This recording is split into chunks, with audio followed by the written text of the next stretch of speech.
Hi guys, welcome to my YouTube channel. My name is Joy.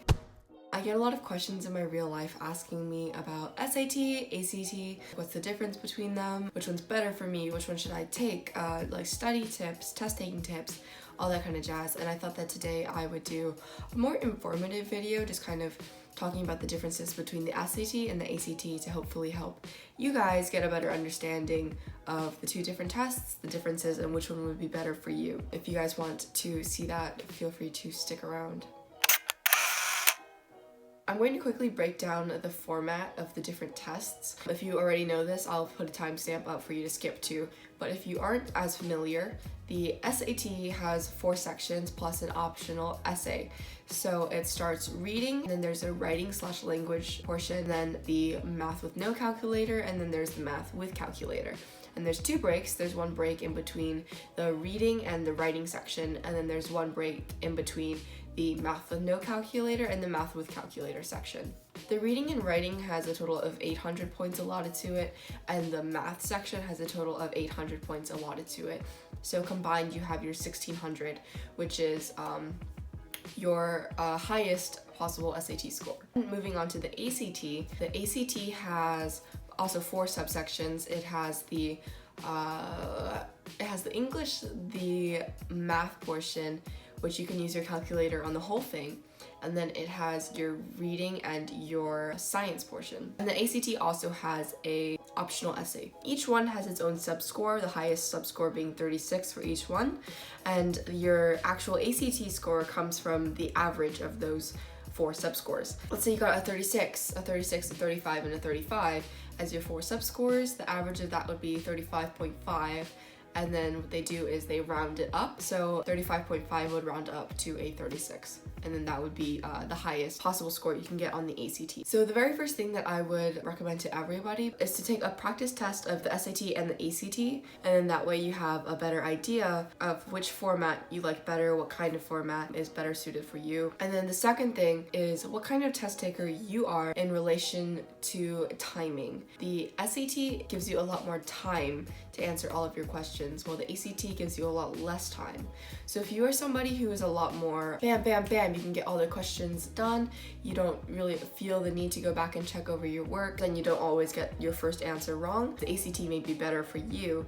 However, if you enjoy checking over your work, you tend to make a lot of mistakes the first time through, and you like time to kind of sit there and think a little bit about what answers you put down, the SAT is going to be more geared towards you.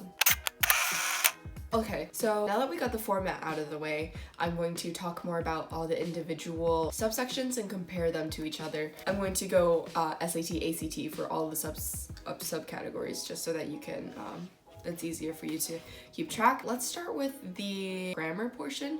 So that is the writing and language in the SAT, and that is the English portion in the ACT. And the SAT and the ACT, honestly, I didn't see much of a difference between the writing portions. For the most part, it's basically the same. It has the same style of questions. Your punctuation questions, your quotations, periods, commas. Simplify this sentence down to the most basic but still like understandable sentence. Ordering, so like which sentence goes in what order and what paragraph goes in what order. For the most part, it's all the same. There's not too much of a difference. Now moving on to the reading portion of the SAT and the ACT.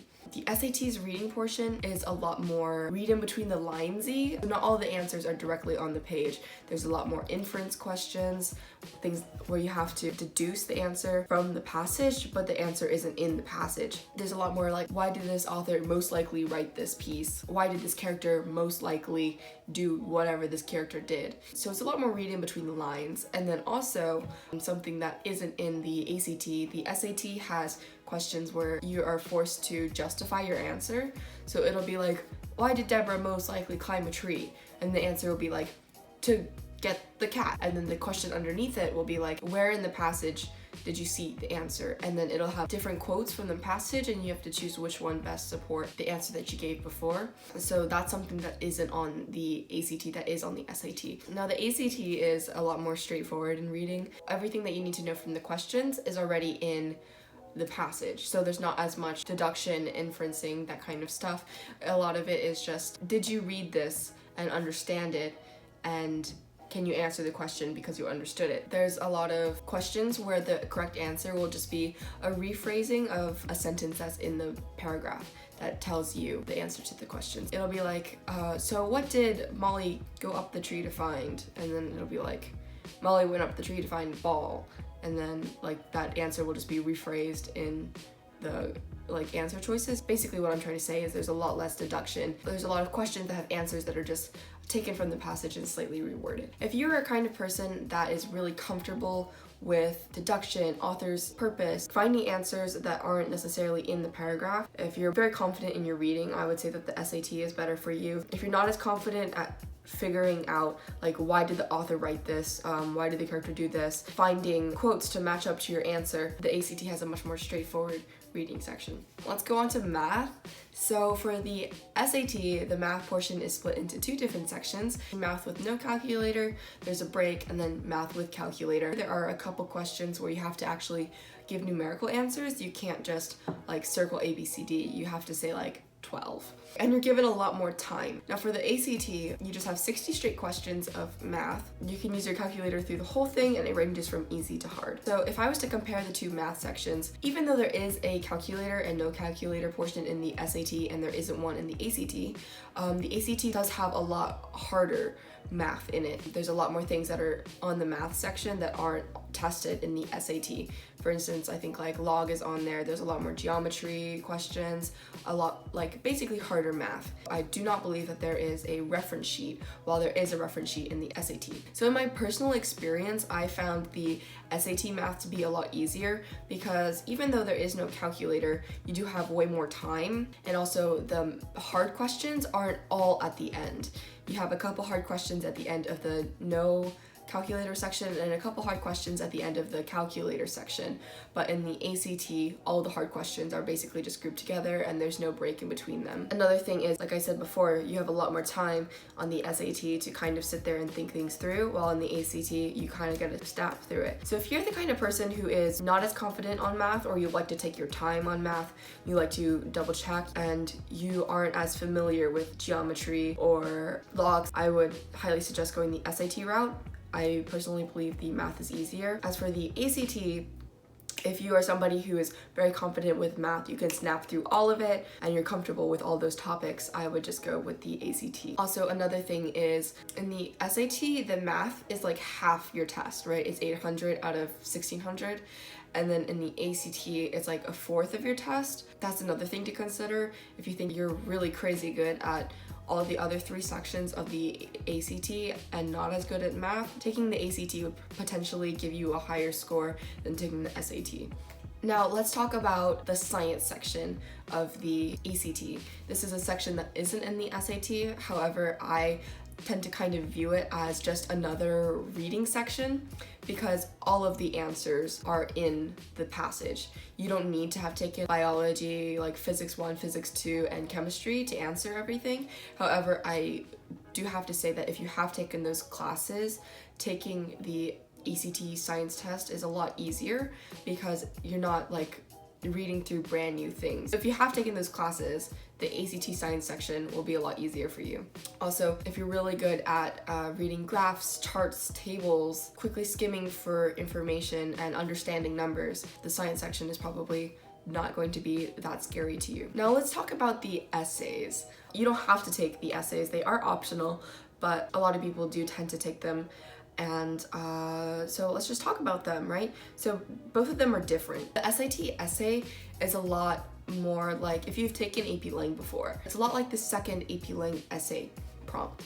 So basically you're given a passage, whether it be like something out of a book, somebody's speech, somebody's letter, and you have to figure out all of the rhetorical devices that the author uses to convince other people of their point. So the question will be like, what does this author use to convince other people of his point? You'll have to pull rhetorical devices out of the passage and analyze them.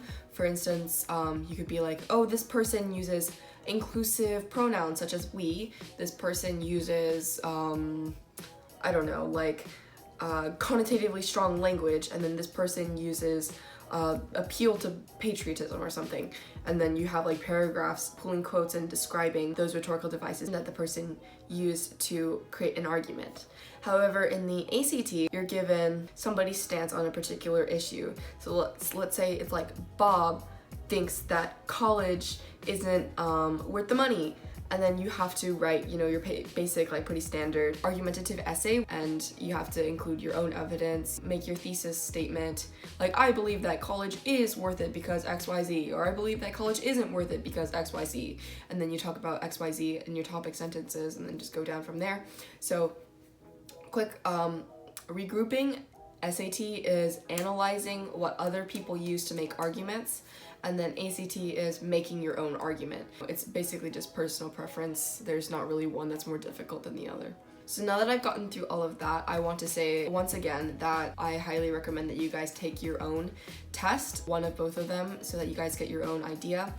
Another thing is, I know like different states have different required tests. I know some states have junior year, everybody in the school takes either the SAT or the ACT. If your school has that, maybe prepare for the one that your school has the mandatory version of. Also, preparing for the SAT will help you getting like national merit. Like to become a semi-finalist and then a finalist in the merit program, you have to score a certain number on the PSAT. And so studying for the SAT will obviously help you in the PSAT. So yeah, I think I've kind of covered all the bases. A quick run through one more time. SAT gives you a lot more time than the ACT. The SAT math is easier than the ACT math. However, the ACT math doesn't count as much towards the ACT score. And then the science section is just like a nonfiction reading section. So if you're good with graphs, tables, numbers, analysis, that kind of stuff, that's your science section. And then of course the writing section for both of them doesn't have that much of a difference. So I lost my voice, but my camera cut off after that. I wanted to also talk kind of briefly about if you want to take both of them. If you end up picking one, like the SAT or the ACT, and studying for it, transitioning, like let's say you pick the SAT first, you study it, you take it, and then you want to actually take the ACT as well. Taking the ACT is a lot easier because you've already put in a lot of time studying for the SAT. So think about that too. Just because you're choosing one and studying for one doesn't mean that you're completely blocking out the ability to switch to the other one. You guys got any questions that you want to ask, things that I haven't covered, or things that you guys want to know, feel free to leave those in the comments down below. If you guys want a more specific SAT only video or ACT only video where I go over study tips, test taking tips, how I studied, feel free to request that in the comments down below. And so yeah, thank you guys so much for watching this video. If it was helpful for you guys, please hit that thumbs up button. If you guys like my personality, you know, just hit the subscribe button as well, why not? I also highly invite you guys to check out the rest of my channel. I feel like I have pretty decent content on here. Thank you guys so much for watching. It means a lot to me. I hope that this was helpful for you guys, and I will see you guys next time. Bye.